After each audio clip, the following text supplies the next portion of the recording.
आज की वीडियो में साइकिल कंप्यूटर की अनबॉक्सिंग करते हैं और देखते हैं किस तरीके से इसको इंस्टॉल करा जाता है और क्या आपको सच में ज़रूरत है इसकी साइकिलिंग के दौरान। कहना पड़ेगा पैकिंग बहुत अच्छी करके दी है कंपनी ने इसकी, ताकि बिल्कुल भी डैमेज ना हो ये शिपिंग के दौरान। कुछ इस तरीके का दिखता है ये और मेरी उम्मीद से काफ़ी बड़ा है। नॉर्मली साइकिल कंप्यूटर्स बड़े छोटे साइज़ के मिलते थे पहले।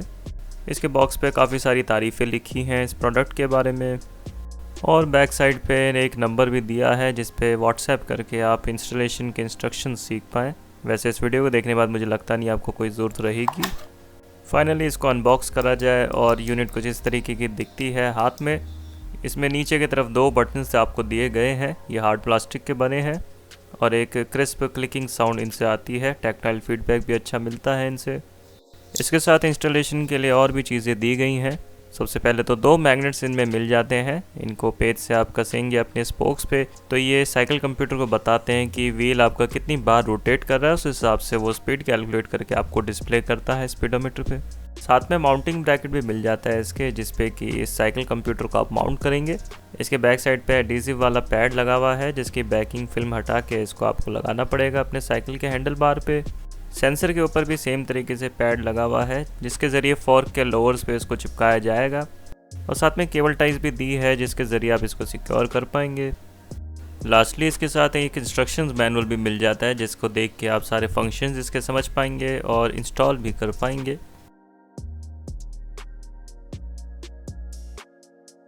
ऑफ द कैमरा इसके माउंटिंग ब्रैकेट को ऑलरेडी मैंने साइकिल के हैंडल बार पे इंस्टॉल कर लिया था, क्योंकि इसमें ज़्यादा पेचीदगी नहीं है तो आप भी इसे कर लेंगे, और दो केबल टाइज के मदद से इसको सिक्योर कर लिया है। इसी तरीके से सारे साइकिल के हैंडल बार्स पे इसको आप लगा सकते हैं। लोकेशन आप अपने हिसाब से सेट कर सकते हैं, इनके सेंटर में आपको नहीं पसंद तो एक साइड पे भी आप इसको लगा सकते हैं।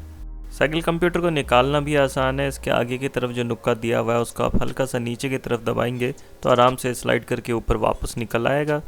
खैर ये कुछ ज़्यादा ही आसानी से लगाया और निकाला जा सकता है। इसी कारण से साइकिल अगर आप कहीं भी खड़ी करते हैं तो इसका आगे का जो नुक्का है मैं आपको ये सलाह दूंगा कि स्निपर की मदद से काट ले, ताकि ये किसी टूल के मदद से ही निकले।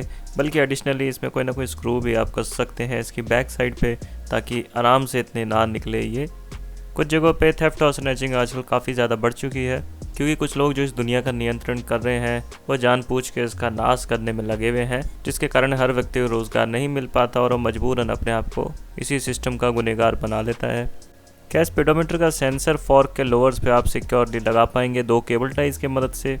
मैंने ऑलरेडी एल्यूमिनियम के ब्लॉक को मशीनिंग करके एरन लाइट की मदद से फॉर्क के लोअर्स पे लगा रखा है। इससे केबल टाइज बाहर की तरफ नहीं दिखती फॉर्क पे और एक अच्छी लुक आती है।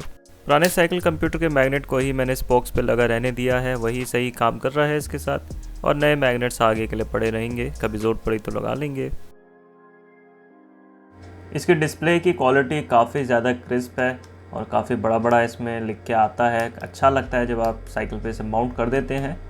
तो इसमें अलग अलग मोड्स मिल जाते हैं आपको। ये आपको टाइम दिखा रहा है इस वक्त, और ये AM या PM, P का मतलब PM। ये ऑडोमीटर की इसकी रीडिंग है, यहाँ ऑडो लिख के आ रहा है। ये ट्रिप डिस्टेंस दिखा रहा है, एक ट्रिप में लास्ट टाइम कितनी डिस्टेंस कवर करी है। ऑडो को रीसेट नहीं करते फ्रीक्वेंटली, क्योंकि ट्रिप मीटर को हम ज़्यादा इस्तेमाल करते हैं। ये तो एक ट्रिप मीटर है और ये मैक्सिमम स्पीड डिस्प्ले करता है जो कि आपने अब तक राइडिंग के दौरान अचीव करी है। ये एवरेज स्पीड आपको दिखाता है, काफ़ी कम आई हुई क्योंकि आसपास ही मैं चला रहा था। ये टोटल इलैप्स्ड टाइम है राइडिंग का। इसको अपने बाइक पे इंस्टॉल करने से पहले सबसे मेन इसकी सेटिंग आपको करनी पड़ेगी अपने व्हील के साइज़ की। तो जो आपका व्हील का सरकमफ्रेंस होगा उसके हिसाब से कैलकुलेशन करेगा, इसलिए ये जो दोनों बटन्स दिए हुए हैं नीचे इनको आपको लॉन्ग प्रेस करना पड़ेगा पहले। ये देख सकते हैं 2135 लिख के आ रहा है इस पर, और इसके पैम्पलेट पे आपको थोड़ी सी और जानकारी मिल जाती है व्हील के साइज़ के हिसाब से। तो जो आपका व्हील का साइज़ है, जैसे कि 26 इंचज़ है, 2.3 इंच की उसकी चौड़ाई है, तो उसके हिसाब से इतना आ रहा है। नहीं तो आप अपने व्हील के डायमीटर को पाई के यूनिट से भी मल्टीप्लाई करके इसमें अपनी कस्टम रीडिंग डाल सकते हैं, और डेसिमल्स को इग्नोर करते हुए शुरू के 4 डिजिट्स आपको डालनी है। राइट वाले बटन को दबा के आप इसकी यूनिट चेंज कर पाएंगे और लेफ़्ट वाले से टेंस में या हंड्रेड्स या थाउजेंड्स में आप चेंज कर पाएंगे। सरकमफ्रेंस सेट करने के बाद इसकी यूनिट्स ही आपसे पूछेगा कि आप किलोमीटर्स में रखना चाहते हैं या माइल्स में। मैं इसको किलोमीटर्स कर दूंगा। और इसके बाद ये सर्विस का इंटरवल आपसे पूछ रहा है कि कितने 100 किलोमीटर्स में ये आपको रिमाइंड करे साइकिल की सर्विसिंग के लिए। तो जैसे ये 200 किलोमीटर्स है अभी, ये 400, 600, 800, तो जो आपको सेट करना हो आप उस हिसाब से कर सकते हैं। मैं 800 कर दूंगा और फिर ये सेट हो चुका है। और यहाँ पर वो सर्विसिंग का आइकॉन आ जाएगा, वो पानी का सा जो सिंबल बना हुआ है। जब भी आप राइड करेंगे 400 किलोमीटर या 800 किलोमीटर, जो भी आपने सेट करा है उसके हिसाब से दुनिया भर के इसमें फ़ीचर्स मिल जाते हैं आपको। मेन तौर पे तो मैंने एक तो स्पीड चेक करने के लिए ये लगाया है, और बाकी जो इसकी एवरेज स्पीड आ गई, मैक्सिमम स्पीड आ गई, वो सब चीज़ें और हेल्पफुल रहती हैं। और अगर आप कोई चीज़ को रीसेट करना चाहते हैं, सिंपली उस मोड पे लगा के लॉन्ग प्रेस करेंगे तो रीसेट हो जाएगी। ये ऑडोमीटर की रीडिंग है, जितनी आपको करनी है उतने पे कर सकते हैं। पर्सनली मैंने 5-10 हज़ार किलोमीटर तो चला ही रखी होगी अभी तक साइकिल। मैक्सिमम स्पीड अगर आप रीसेट करना चाहते हैं, इस बटन को आप लॉन्ग प्रेस करेंगे तो ये भी हो जाएगा। अभी तो सब कुछ रीसेट मैंने कर ही दिया है, तो इसलिए सब दिखा रहा है 00। यहाँ पर इसके 2 कॉन्टैक्ट्स होते हैं, जहाँ पर ये जब फिट होता है इसके माउंट में, तो यहाँ पर जो स्पीड सेंसर है इसको सिग्नल्स देता है। इसकी बैटरीज भी रिप्लेस करना आसान है। ज़्यादा इस तरह के जो स्पीडोमीटर्स होते हैं इनमें 1 रुपये के सिक्के से आप इनको रिप्लेस कर पाएंगे। ऐसे आप अनस्क्रू करेंगे तो हो जाएगा।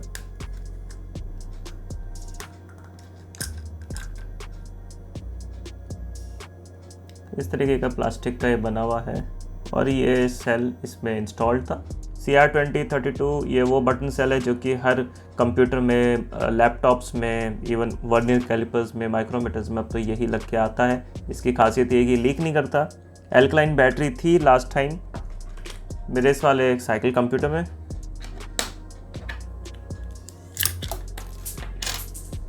और वो लीक कर गई थी। ये छोटा सा एल्कलाइन बैटरी मैंने दोबारा रिप्लेस करने की कोशिश करी थी, और इसको अच्छे से साफ़ भी करने की कोशिश कर रहा था मैंने, लेकिन ये काम नहीं कर रहा उसके बाद से, क्योंकि लीकेज के कारण इसका जो पीसीबी था अंदर से डैमेज कर चुका है। इसके कॉन्टैक्ट्स भी पूरा हरा हरा हो गया था।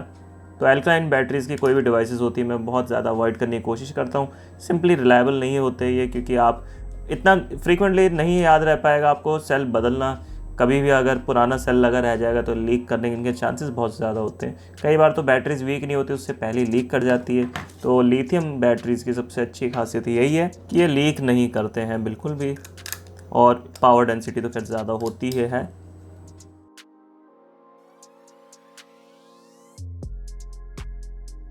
ऐसे दूसरा भी सेल यही आप अनस्क्रू करेंगे तो हो जाएगा। कोई भी एक सेल लगा देंगे तब भी ये काम करेगा। तो ये पैरेलल में इन्होंने लगा रखा है, सीरीज़ में नहीं है, एक्स्ट्रा स्टोरेज के लिए करा है इन्होंने। यहाँ पर एक बारीक सी गैस्केट भी लगी हुई है वाटरप्रूफिंग के लिए, तो उम्मीद है पानी इनमें नहीं जाएगा बारिश के दौरान। बहुत ज़्यादा ओवर टाइट करने की ज़रूरत नहीं है, जहाँ पर आपको लगे स्नग फिट है बस बहुत है उतना ही। पुराना वाला भी जो साइकिल कंप्यूटर था मेरा, इसको भी मैंने काफ़ी ज़्यादा रफ़ यूज़ कर रखा है, और इसमें भी पानी जाने की दिक्कत बिल्कुल भी नहीं आई थी। पर दिक्कत ये है कि इसका सेल ही लीक कर गया, इस कारण से ख़राब हो गया। इसमें भी देख सकते हैं गैस्केट लगी हुई है। हर साइकिल कंप्यूटर में इस तरीके की ओरिंग्स आपको देखने को मिल जाएगी। यही चीज़ इसकी वाटरप्रूफिंग करती है। इस साइकिल कंप्यूटर की सबसे अच्छी बात यह लगी, इसका डिस्प्ले बहुत बड़ा है। तो पूरा जैसे बाइक का अगर स्पीडोमीटर होता है उतना बड़ा ही ये यूनिट्स दिखाता है, तो काफ़ी ज़्यादा प्रीमियम लुक आती है इससे किसी भी साइकिल पे जब आप इसको माउंट करते हैं। और इसमें एलईडी का भी फीचर मिलता है, लेकिन इसकी सबसे बड़ी कमी मुझे लगी कि एलईडी कॉन्स्टेंटली इसकी ऑन नहीं रहती। आपको बार बार बटन दबा के मतलब इसको ऑन रखना पड़ता है, कुछ सेकंड्स के लिए ये जलता है फिर बंद हो जाता है। तो 6 बजे के बाद से ये बैकलाइट ऑन होती है, तो शाम के 6 बजे से लेकर सुबह के 6 बजे के बीच में ही काम करेगी। आप कोई भी बटन दबाएंगे तो कुछ सेकंड्स के लिए ऑन हो जाएगी और फिर उसके बाद ऑटोमेटिकली ऑफ हो जाएगी। और एक दिक्कत की बात ये है कि जब आप राइडिंग करते हैं तब भी ये ऑफ ही रहती है, ये अपने आप ऑन नहीं होती है। जबकि लिथियम सेल्स इसमें लगे हुए हैं, उसके बावजूद इन्होंने इस तरीके का फीचर दिया है कि ऑटो ऑफ हो जाता है। मेरे ख्याल से परमानेंटली ऑन होने का इसमें कुछ फीचर होना चाहिए था। 6 बजे से लेकर 6 बजे के बीच में तो ये ऑन हो ही जाएगी, चलिए आप बटन कोई भी दबाएंगे। लेकिन बाकी वक्त अगर आप इसका कोई बटन दबाते हैं, इसको यूज़ करते हैं, तो आप उसको ऑन नहीं कर पाएंगे। सर्दी के वक्त में 4 बजे ही अंधेरा हो जाता है, तो तब ये थोड़ा सा इम्प्रैक्टिकल लगता है। जबकि मेरे हिसाब से लगातार भी ये ऑन रह सकता था। अब मैं ये नहीं कह रहा कि ये हमेशा के लिए ऑन रहे, वो चीज़ प्रॉपर नहीं है। तो ये किलोमीटर के हिसाब से इसका सेट हो सकता था। जैसे 0 किलोमीटर की अभी इसकी स्पीड आ रही है, इसका मतलब ये कह सकते हैं हम कि साइकिल खड़ी हुई है, आप पेडलिंग नहीं कर रहे। तब इसकी जो एलईडी है कुछ सेकंड बाद ऑफ हो सकती थी। लेकिन जैसे ही ये इसकी स्पीड में कोई चेंज नोटिस करता है और आप साइकिलिंग एक तरह से शुरू कर रहे हैं, तो तब इसकी एलईडी ऑटो ऑन होनी चाहिए थी मेरे हिसाब से। बहुत बड़ा फीचर नहीं है, लेकिन इसको इम्प्लीमेंट करा जा सकता था। इससे कोई खास इनकी कीमत भी नहीं बढ़ती। ऑलरेडी अच्छी बैटरीज इन्होंने लगा के दी है, ऐसा नहीं है कि एल्कलाइन बैटरीज लगा रखी हों और कॉस्ट कम करने के लिए मतलब लिथियम सेल अगर लगानी पड़े तो उस कारण से इन्होंने ये लाइट का इसमें फ़ीचर इस तरीके से दिया है। लेकिन कंपनी ने न जाने क्यों ये इस तरीके की इसमें बहुत बड़ी कमी छोड़ दी। तो लाइट का जो इसका फ़ीचर है टोटली यूज़लेस है। सिर्फ आपको अगर यूनिट्स देखनी है, थोड़ा बहुत मॉडिफाई करना है, तभी काम करता है, नहीं तो आपकी जो साइकिलिंग की स्पीड है कम से कम वो आपको नहीं दिखेगी। पुराना वाला जो मेरा कंप्यूटर था इसमें किसी भी तरह की लाइट नहीं थी, बहुत ही बेसिक सा था। ये दुकान से मैंने लिया था मेरे ख्याल से 400 रुपये का, आज से शायद 4-5 साल हो गए उसको। उस वक्त भी बहुत महंगा दिया था क्योंकि ऑनलाइन इतनी ईजिली मिलता नहीं था। ये तो अब घर बैठे चीज़ मिल जाती है ऑनलाइन और फेयर रेट्स पे मिलती है मैं कहूँगा, क्योंकि कस्टमाइज़ कर रखी है मैंने साइकिल। देखने में काफ़ी ज़्यादा एक्सपेंसिव लगती है वो अलग बात है। आधे कंपोनेंट्स तो मैंने मोटरसाइकिल के उसमें लगाए हुए हैं ताकि कॉस्ट मैं कम रख पाऊँ, रोज़ उसको चला पाऊँ। ये नहीं कि आधे टाइम वो साइकिल की रिपेयरिंग की दुकान में ही खड़ी रहे जैसे पहले खड़ी रहती थी। क्योंकि शुरू में जो इसके कंपोनेंट्स थे साइकिल के काफ़ी हल्की क्वालिटी के थे। आगे के जो फॉक्स थे वो जाम हो जाते थे थोड़े से समय बाद, ग्रीसिंग उसकी करते रहो और वो फिर प्ले भी उसमें इतना ज़्यादा आ जाता था। उसके जो लोअर्स थे वो अलग हिलते थे ब्रेकिंग करते में, टेंशन ऊपर अलग, ऐसे ऐसे आपस में बहुत ज़्यादा प्ले आ गया था उसमें। रियर शॉक एब्जॉर्बर भी बिल्कुल बेकार था। शॉक एब्जॉर्बर तो था ही नहीं, एक सिंपली स्प्रिंग लगा के दे देते हैं ज़्यादातर ये साइकिल्स में, और लोग सोचते हैं कि बहुत पता नहीं क्या काम करेगा वो। उसका जो पिवट होता है वो भी ऐसे ऐसे साइड में हिलता था, स्विंग आर्म उसकी ख़राब हो गई थी। तो फ्रंट ब्रेक का अलग इशू था, उसमें ये था कि आप थोड़ा सा भी स्ट्रांगली ब्रेकिंग कर लेते थे तो वो जो एल्यूमिनियम का अडेप्टर होता है ना वो स्लिप कर जाता था पूरा उसमें। तो कई बार बदल लिया, 2-3 बार सेम प्रॉब्लम थी क्योंकि एल्यूमिनियम में सिंपली इतनी पावर ही नहीं होती कि वो इतना ज़्यादा लोड ले पाए। बनाने का तो अच्छी भी बनाई जा सकती है साइकिल, लेकिन जो कम रेट की जो साइकिल्स आपको मिल जाएंगी इसमें सिंपली इतनी क्वालिटी ही नहीं होती। और एक बार अगर आप ले भी लेते हैं 8-10 हज़ार रुपये की, 10-15 हज़ार रुपये कोई भी आप साइकिल ले लेते हैं, उसका साइकिल की दुकानों के आप चक्कर काटते रहते हैं। अगर कोई डिसेंट साइकिल भी आप लेते हैं 50 हज़ार की, 1 लाख 2 लाख ऐसे, उस रेट में एक आपको मोटरसाइकिल मिल जाएगी। और ये लोग साइकिल्स में ही इतने ज़्यादा ओवर प्राइस करके सेल कर रहे हैं। इसके लिए बताया जाता है कि साइकिल्स बहुत कम बनती है और इसकी कॉस्ट काफ़ी ज़्यादा आती है प्रोडक्शन की। सिंपली ये झूठी बातें हैं, क्योंकि जिस लेवल पे इंजीनियरिंग इन साइकिल्स की करी जा रही है और अगर उस लेवल को आप मोटरसाइकिल से कंपेयर करें, कहीं भी कंपैरिजन हो ही नहीं सकता। मोटरसाइकिल की जो इंजीनियरिंग है बहुत ही ज़्यादा एक्सपेंसिव है। और जो इंडियन ब्रांड्स हैं साइकिल्स के, वो भी इस बहाने को लेकर ज़बरदस्ती अपने हाई प्राइसेस पे साइकिल सेल कर रहे हैं। कंपोनेंट्स आराम से मिलते नहीं है, मिल भी जाते हैं तो साइकिल्स की जो शॉप्स हैं बहुत ज़्यादा एक्सपेंसिव रेट्स पे वो आपको देते हैं।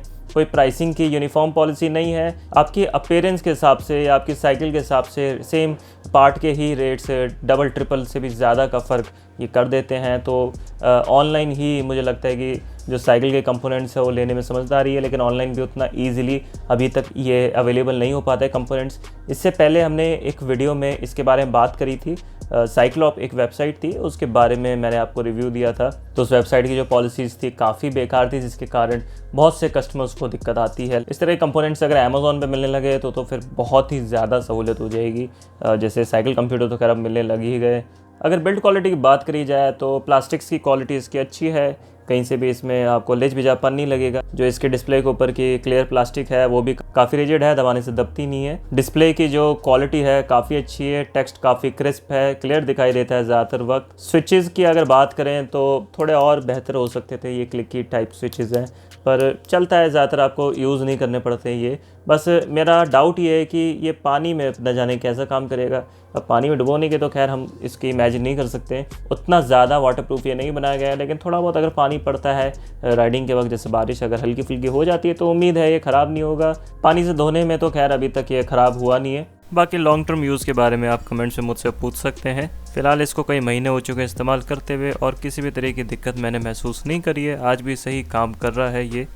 अगर इसकी एक्यूरेसी की बात करें तो वो भी लाजवाब है और ये रीडिंग निर्भर करेगी कि कितनी एक्यूरेसी से आप अपने व्हील का साइज़ इसमें इनपुट करते हैं, क्योंकि उसी के ज़रिए आपको कैलकुलेट करके स्पीड बताएगा। और बाकी सारे फीचर्स भी परफेक्टली काम करते हैं और इस प्राइस पॉइंट पे ये परफेक्ट साइकिल कंप्यूटर है। इसकी कीमत जानने या इसके ख़रीदने के लिए वीडियो के डिस्क्रिप्शन में दिए गए लिंक्स पर जाके आप चेक कर सकते हैं। मुझे उम्मीद है ये वीडियो आपको पसंद आई होगी। अगर आपके कोई भी सवाल है साइकिल कंप्यूटर से जुड़े हुए, कमेंट से ज़रूर पूछ सकते हैं मुझसे।